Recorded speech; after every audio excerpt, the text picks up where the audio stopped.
El último domingo antes de la Navidad, el cuarto domingo de Adviento, la liturgia nos invita a prepararnos con mayor ímpetu para celebrar la inminente solemnidad del nacimiento de Jesús. Y en la primera lectura aparece la famosa profecía de Isaías 7:14, fácil de memorizar, que es este personaje protagonista del Adviento, porque desde la primera semana lo hemos ido mencionando con sus profecías.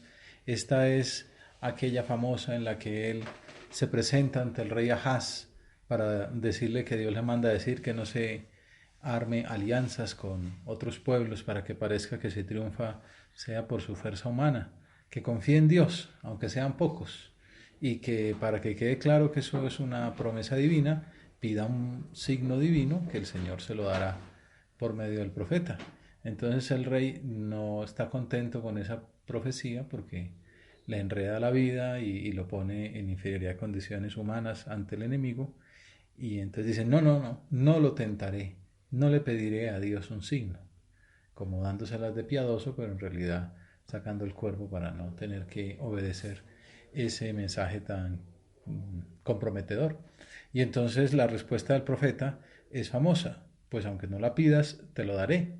Mirad, la Virgen está encinta y dará a luz un hijo, a quien pondrán por nombre Emanuel. La doncella, en realidad la profecía original no dice virgen, sino doncella.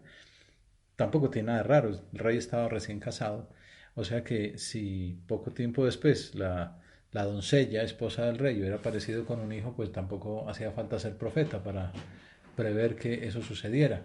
Y por eso el pueblo hebreo, que pues, tenía esa sensación, esa intuición tan clara de que el Mesías estaba por llegar, eh, al traducir, de hecho, este pasaje al griego, no lo tradujeron por doncella, sino por partenos, por virgen. Y ahí es donde quedó, la virgen está encinta. Una profecía imposible de cumplir. La virgen está encinta. Y dará a luz un hijo, quien pondrán por nombre Emanuel, que significa Dios con nosotros. Pues varios siglos después, cuando San Mateo cuente cómo había sido la generación de Jesucristo, tendrá muy presente el contexto de ese anuncio. Escuchemos su relato. María, su madre, estaba desposada con José y antes de vivir juntos, resultó que ella esperaba un hijo por obra del Espíritu Santo. El primer evangelio insiste en esa virginidad de María y explica que ella había firmado ya la ketubá, el acuerdo matrimonial, estaba desposada con José. En la tradición judía, después de esa firma, los esposos ya quedan comprometidos, pero todavía no comenzaban a vivir juntos, a convivir. Esa segunda fase, la vida en común, venía después de un tiempo, 1 o 2 años, cuando se celebraba propiamente la boda ritual. Y entonces por eso Mateo insiste mucho en que la concepción virginal de Jesucristo se dio durante ese intervalo, antes de vivir juntos.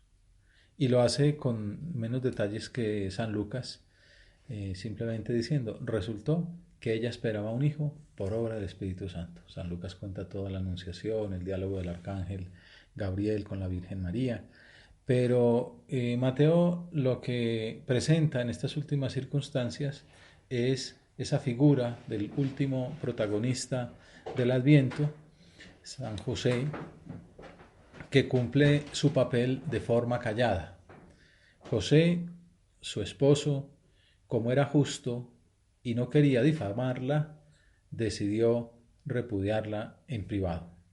Lo dice muy como de pasada, con pocas palabras, pero está narrando un drama muy profundo, que es en el que nos podemos detener ahora en este rato de oración. Queda perfilada en pocas palabras la personalidad de este hombre que legalmente era el esposo de María. Dice, José era justo. San José María, cuando comenta esta palabra, dice que en el lenguaje hebreo, justo tiene muchas acepciones. Quiere decir, por ejemplo, piadoso, servidor irreprochable de Dios, cumplidor de la voluntad divina. La justicia es la santidad. Otras veces significa bueno, caritativo con el prójimo. En una palabra, el justo es el que ama a Dios y demuestra ese amor, cumpliendo sus mandamientos y orientando toda su vida en servicio de sus hermanos, los demás hombres.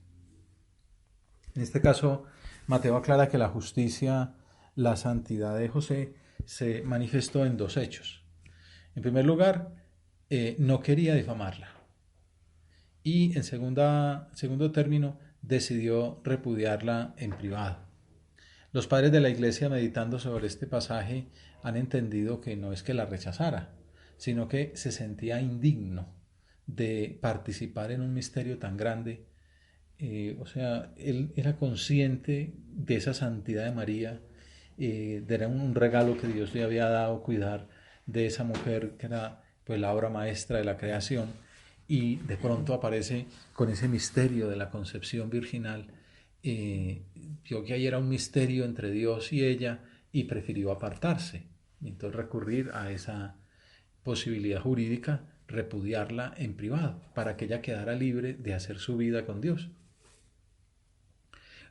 Uno puede pensar lo que le pasó a Pedro, por ejemplo, cuando le dijo a Jesús: aléjate de mí, Señor, que soy un hombre pecador, ¿no? Después de un milagro de la multiplicación de los panes y de los peces, no es porque lo rechazaran ni que no quisiera tener nada con él, sino que se sentía indigno de participar en ese misterio tan profundo. O al centurión, cuando le expresó a Jesús: no soy digno de que entres en mi casa, basta que digas una palabra y todo quedará realizado. San Bernardo dice que el santo patriarca San José se consideraba indigno, pecador, y que por lo tanto no podría convivir con una mujer de la cual reconocía con profundo temor su estupenda dignidad y superioridad. Dice las palabras de San Bernardo: veía con sacro estupor que ella portaba el signo cierto de la presencia divina, y como no podía comprender este misterio, quería dejar a su esposa. Bueno, estos días el Papa Francisco meditaba sobre esta escena, porque apareció en las misas del Adviento, y resaltaba cómo el Santo Patriarca había sabido acompañar en silencio la voluntad de Dios. Se parece un poco a lo de San José María, como veremos más adelante. Al Papa habla mucho del silencio, ¿no? Para poder escuchar a Dios hay que hacer silencio, hay que callarse uno para ver qué quiere decir, acompañar en el silencio la voluntad divina, qué es lo que Dios me está pidiendo con estas circunstancias que permite que afronte. En un primer momento, ante lo incomprensible, dice el Papa, José prefirió hacerse a un lado, pero después Dios le reveló su misión, y así José abrazó ese papel y acompañó el crecimiento del Hijo de Dios en silencio también, sin juzgar, sin hablar de más, sin chismorrear, dice el Papa. Ayudar a crecer, a desarrollarse. Así buscó un lugar para que el hijo naciera, lo cuidó, lo ayudó a crecer, le enseñó el oficio, tantas cosas en silencio. Nunca se apropió de su hijo, lo dejó crecer en silencio. El Papa le da vueltas a esa idea, ¿no? Dejar crecer en silencio. Dejar crecer sería la palabra que nos ayudaría tanto a nosotros, que por naturaleza siempre queremos poner nuestras narices en todo, especialmente en la vida de los demás. ¿Por qué hace eso? ¿Por qué el otro? Y empiezan a chismorrear, diciendo cosas. Y él, José, deja crecer a Jesús, lo protege, lo ayuda, pero en silencio. Y bueno, el Papa dice que esto le pasa a muchos padres cristianos, una actitud sabia, la capacidad de esperar sin gritar inmediatamente aún ante un error. Es fundamental, concluía, saber esperar antes de decir la palabra capaz de hacer crecer. Esperar en silencio, como hace Dios con sus hijos, con quienes tiene tanta paciencia. Bueno, contemplar a San José y meditar sobre él nos permite sacar muchas conclusiones. La primera es esta que sacaba el Papa en estos días: saber esperar en silencio, dejar crecer la voluntad de Dios en nuestra vida. Dios tiene sus tiempos y hay que saber ir al paso de Dios. Aunque el Evangelio no explica la psicología de San José, es fácil imaginarse cuánto sufriría con esa nueva vocación que parecía que el Señor le estaba planteando. Lo había llamado inicialmente a unirse con María, y pues una llamada felicísima, ¿no? Esa que tú vas, ese compromiso de haber sido un momento de mucha felicidad, y de pronto aparece pues esta novedad ahí de por medio que pues él entendía en su modo humano de razonar que le exigiría apartarse de María. Qué dolor tan grande dejar a la Virgen de lado, sentirse como excluido de esos proyectos divinos.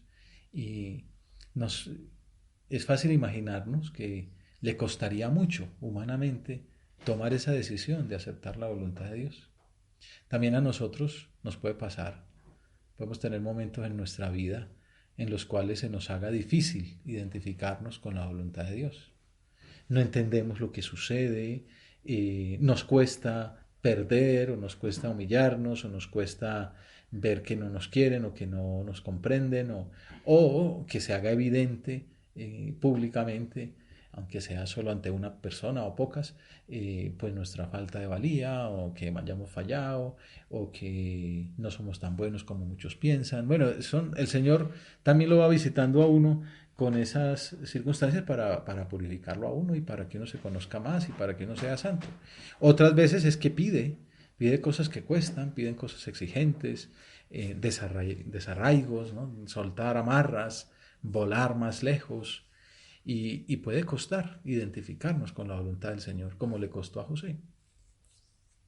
Serán ocasiones de negarnos a nosotros mismos, de tomar nuestra cruz de cada día y de seguir a Jesús. Imaginemos el dolor que suponía para San José dejar a aquella mujer que el Señor le había asignado un día como su esposa, y que queda ahí dicho de paso en esas palabras de Mateo, como era justo y no quería difamarla. Y entonces San José María, en una predicación, una fiesta de San José en el 68, decía, no, no podía en conciencia difamarla, sufre, sabe que su esposa es inmaculada, que es un alma sin mancilla, y no comprende el prodigio que se ha obrado en ella. Por eso, voluit occulte dimittere ean. Deliberó dejarla secretamente. Tiene una vacilación, no sabe qué hacer, pero lo resuelve de la manera más limpia, ¿no? Que sea él el que sufre. Por eso, antes decíamos que el Papa le llama el hombre del silencio, de saber acoger la voluntad de Dios en silencio y dejar crecer. San José María llamaba a San José el hombre de la sonrisa permanente y del encogimiento de hombros. Eso es lo bonito de los santos, cómo se meten en las escenas y nos ayudan a interpretar y a conocer más a fondo pues estos personajes del Evangelio. Uno se imagina pues esa actitud de José, que no era un viejito, también a San José María le gustaba mucho verlo, un hombre joven, fuerte, recio, viril, y un hombre sonriendo a toda hora. Ese carácter seguro que se lo transmitió a Jesucristo pues con su convivencia diaria.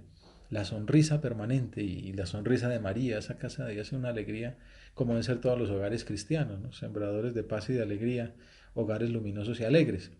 Bueno, el hombre de la sonrisa permanente y del encogimiento de hombros. Es como una actitud física de decir, bueno, hágase tu voluntad. Lo de María también, hágase en mí según tu palabra. Que lo de Jesús después en Getsemaní, no se haga mi voluntad sino la tuya. A esa familia tenemos que pertenecer. En esos modelos nos tenemos que fijar. Ese meternos en los misterios de la Navidad, en el pesebre, es aprender a reaccionar como reaccionaban ellos, con una sonrisa permanente y con un encogimiento de hombros. Pues que se haga como Dios quiera. Comentando esta escena, el fundador del Opus Dei admiraba del Santo Patriarca también su respeto por la voluntad de Dios. A mí me ha gustado siempre mucho ese comentario, ¿no? Era un hombre que respetaba la voluntad de Dios. Y es que cuántas veces nosotros quisiéramos repetir en el Padre Nuestro más bien, hágase mi voluntad, ¿no? Y si no lo decimos, con nuestra actitud lo determinamos. Y sabemos, Santa Teresa también dice, yo sé que esto no te gusta y sin embargo lo hago. Otras veces también, Yo sé que tú quisieras que hiciera esto, pero no lo hago. No me voy a enredar la vida, no me voy a complicar. Pues pidámosle hoy a San José que nos ayude a tener esa vida interior, ese trato con María, con Jesús, con la Trinidad Santísima, que nos lleve a respetar la voluntad del Señor, a cumplirla con prontitud, a responder a las peticiones divinas con una sonrisa permanente, siempre alegres y con un encogimiento de hombros. Que todo lo que tú nos pidas, Señor, la respuesta sea sí. He aquí el esclavo del Señor, hágase en mí según tu palabra. No se haga mi voluntad sino la tuya. Una sonrisa permanente y un encogimiento de hombros. Que identifiquemos nuestra voluntad con el querer tuyo, Señor.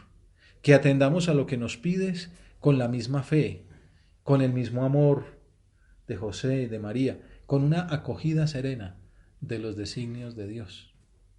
Que seamos conscientes de que el Señor siempre quiere lo mejor para nosotros, aunque no lo veamos claro en un primer momento, aunque aquello nos cueste, nos parece que nos enreda la vida, que nos cambia nuestros planes.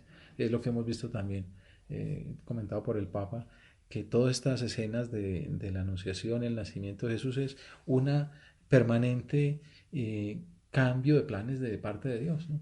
A María le cambia el plan, le adelanta pues esa maternidad, a José le cambia el plan del matrimonio, a los pastores los trae del trabajo, a Herodes le cambia sus planes, a los reyes magos, todo el mundo se tiene que ir espabilando delante de Dios. Y precisamente la serie de respuestas positivas es la que ha facilitado ese proceso de la redención de los hombres. Y ahora el Señor quiere contar con nosotros. Qué bueno que lo pensemos cuando recemos el Padre Nuestro. Hágase tu voluntad en la tierra como en el cielo. Señor, que en este pedazo de tierra que soy yo, se cumpla tu voluntad como se cumple en el cielo. Que mi respuesta sea como la de María, como la de José, como la de Jesucristo al Padre. Volvamos al relato. Habíamos dicho que como era justo y no quería difamarla, decidió repudiarla en privado. Y luego continúa el apóstol San Mateo. Pero apenas había tomado esta resolución, se le apareció en sueños un ángel que le dijo: José, hijo de David, no temas acoger a María, tu mujer, porque la criatura que hay en ella viene del Espíritu Santo. Llama la atención, también el Papa lo decía en estos días, que José pues hace pensar en el antiguo José desde el Antiguo Testamento, ¿no? El que fue vendido por sus hermanos, y una de las críticas que le hacían era el hombre de los sueños, porque era un soñador, y también interpretaba sueños. Dios se servía de aquello para meterlo en un cargo bien alto en la corte del faraón.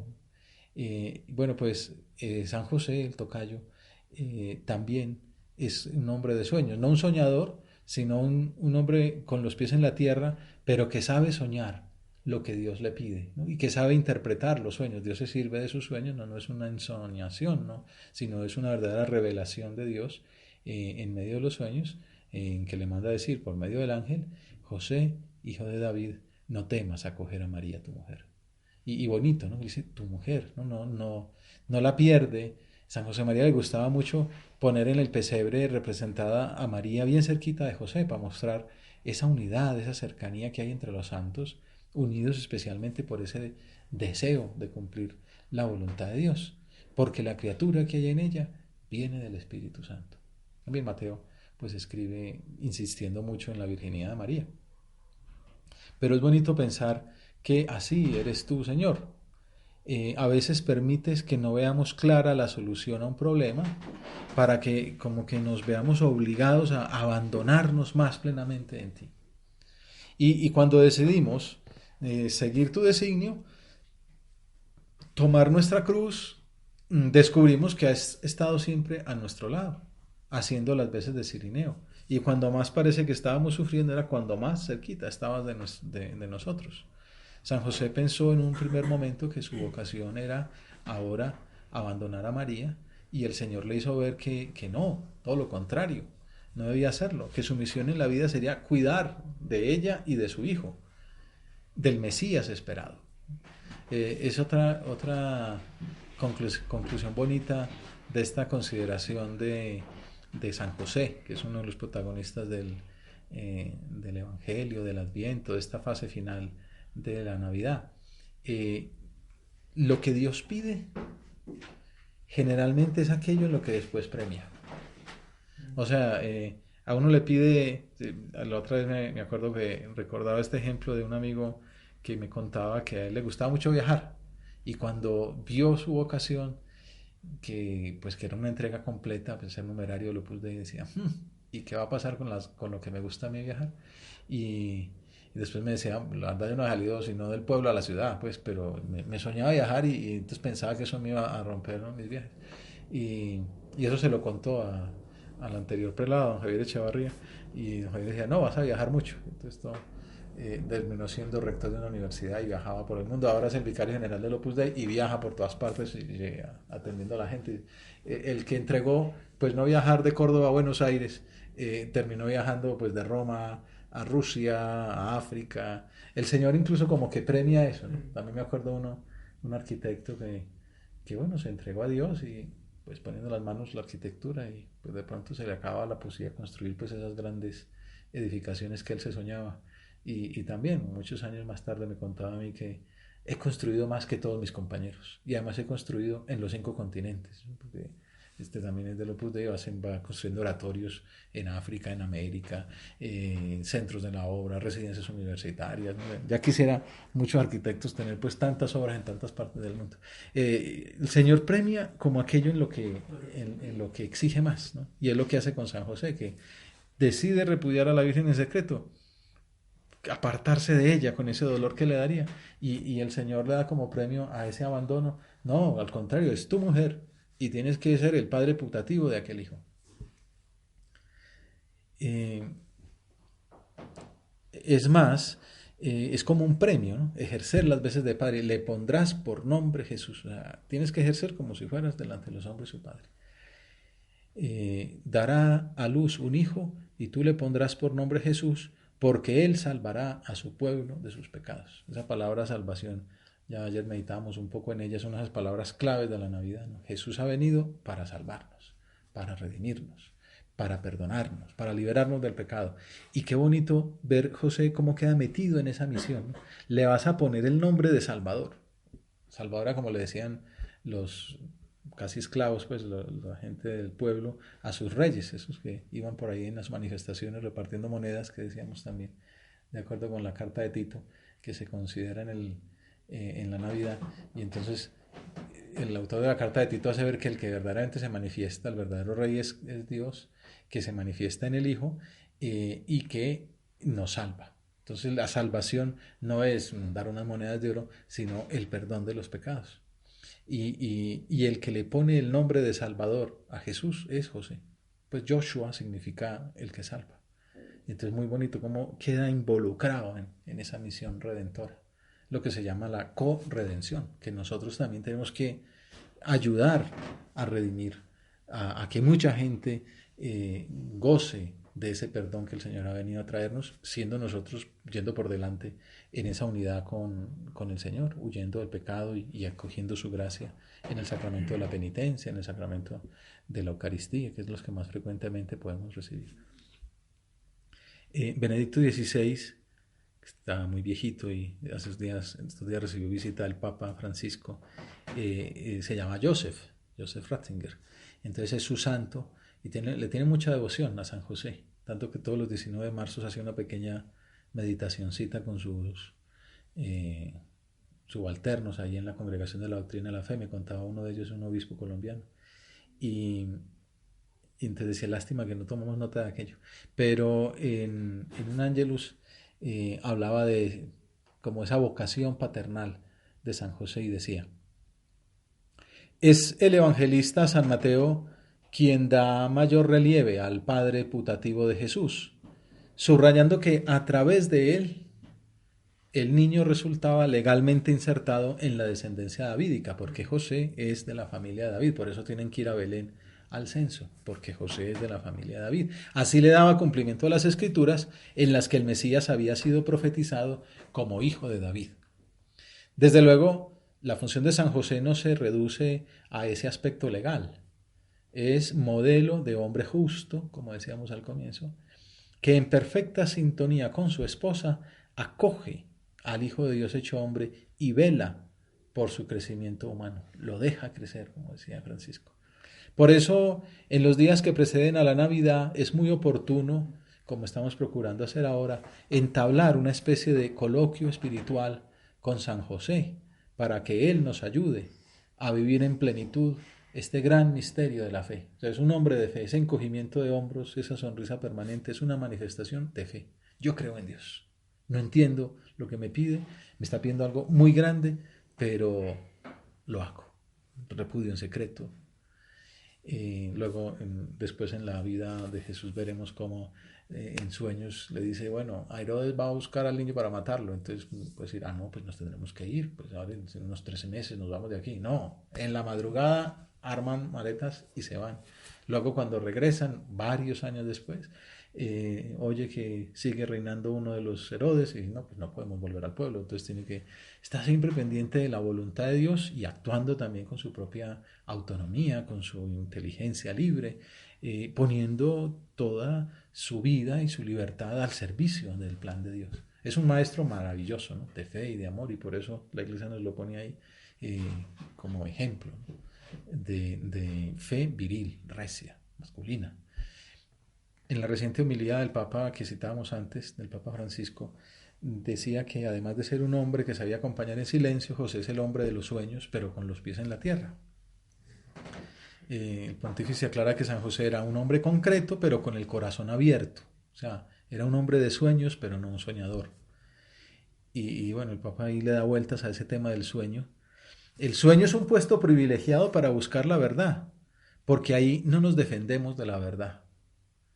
Vienen y Dios también habla en los sueños. No siempre, porque generalmente es nuestro inconsciente que viene, pero Dios tantas veces eligió hablar en los sueños.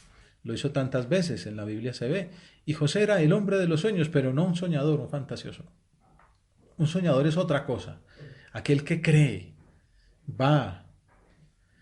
Finalmente el Papa concluyó que no debemos perder esa capacidad de soñar, de abrirnos al mañana con confianza. Eso es fe. Plantearnos que Dios puede hacer de nosotros protagonistas de aventuras muy grandes, a pesar de las dificultades que puedan surgir. No perder la capacidad de soñar el futuro, decía el Papa, no obstante las dificultades que puedan surgir. Eh, Mirar cómo yo quisiera que anduviera la vida. Soñar como sueñan los jóvenes, que son descarados en el soñar. Y allí se encuentran un camino. Por eso el Papa insiste tanto en la capacidad de soñar de los jóvenes. El futuro del mundo está en la capacidad de soñar de los jóvenes, de plantearse aventuras grandes, no proyectos pequeñitos, egoístas, sino cambiar el mundo, transformar la sociedad, llevarla a Jesucristo, dar la vida por Él. No perder la capacidad de soñar, porque soñar es abrir las puertas al futuro, ser fecundos en el futuro, confiar en que Dios se servirá de nosotros para una labor apostólica fecundísima, llena de frutos. Bueno, pues terminamos nuestra oración. La escena concluye contemplando a San José feliz por haber recibido la más grande vocación posible, que era pues la de cuidar al Mesías y a su madre. Y San José María en esa homilía que comentábamos dice que la fe de José se funde con el amor de Dios que estaba cumpliendo las promesas hechas a Abraham, a Jacob, a Moisés, y con el cariño de esposo hacia María y con el cariño de padre hacia Jesús. Fe y amor en la esperanza de la gran misión que Dios, sirviéndose también de él, un carpintero de Galilea, estaba iniciando en el mundo, la redención de los hombres. Bueno, pues también en nosotros el Señor confía y también nos tiene una misión. Y estos días de Navidad es un buen momento para contemplar a María, la mujer más humilde, de una vereda perdida por allá en una población oprimida por el Imperio Romano. Pues esa humilde mujer era la obra maestra de la creación, elegida de la eternidad, concebida sin pecado original para ser la madre de Dios. Y aquel sencillo carpintero de Galilea, pues era el hombre previsto, preparado por Dios para ser el Padre putativo de Jesús. Pues también de nosotros el Señor tiene un sueño, tiene un proyecto y cuenta con que respondamos afirmativamente a su voluntad. Pidámosle a la Sagrada Familia que también pueda decirse de nuestra acogida a las llamadas divinas, por exigentes que sean, lo que narra San Mateo sobre la respuesta del Santo Patriarca.